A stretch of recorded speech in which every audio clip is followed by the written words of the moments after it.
تعاون کیا ہے، مالی تعاون کیا ہے اور اس فرش کو آمادہ کرنے کے لیے زحمتیں کی ہیں، پروردگار ان کو اجر عظیم عطا فرما، پڑھنے والوں کو اجر عظیم عطا فرما، پروردگار بحق محمد و آل محمد علماء مراجع کا سایہ ہمارے سروں پہ قائم دائم فرما، امام کے ظہور میں تعجیل فرما، ہم سب کو ان کے اعوان و انصار میں شمار فرما۔ ربنا تقبل منا انك انت السميع العليم بحق محمد وآلہ الطیبین الطاہرین المعصومین صلی اللہ علیہ محمد وآلہ۔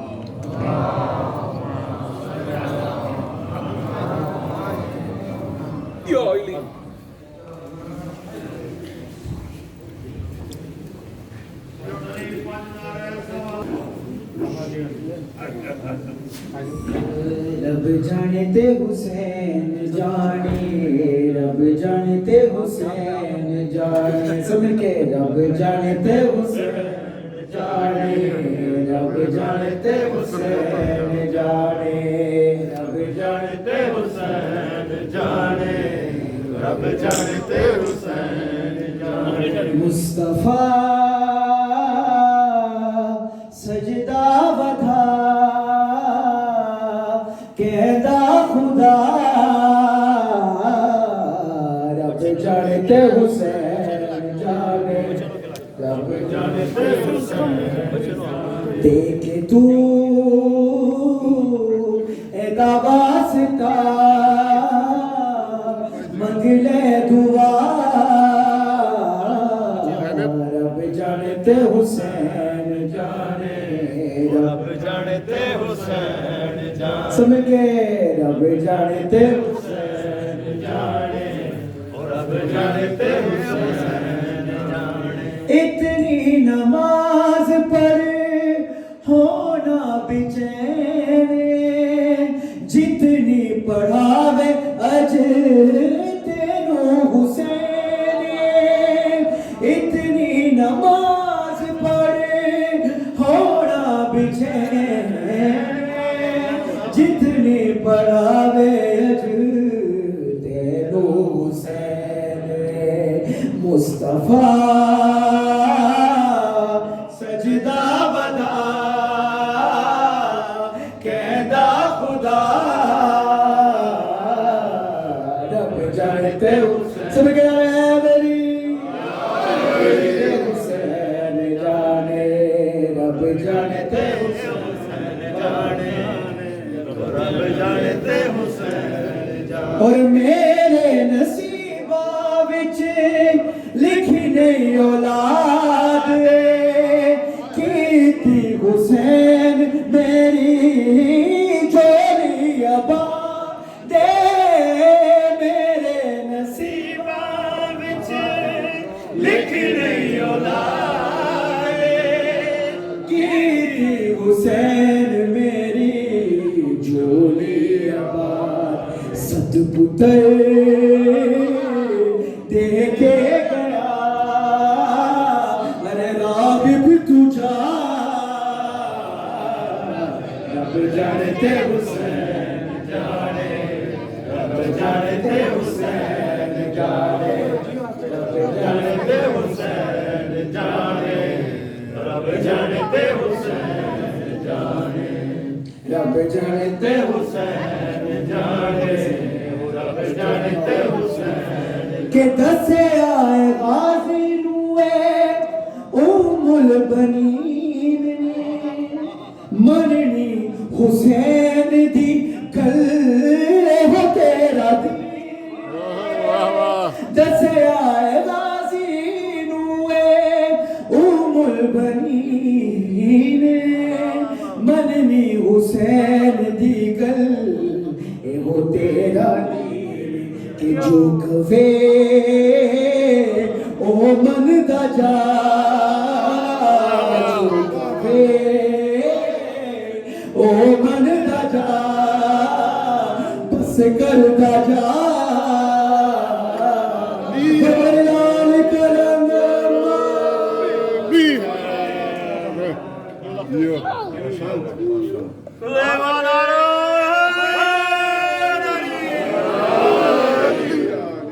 ایمان کل قرآن حق تا امام نعرے حیدری،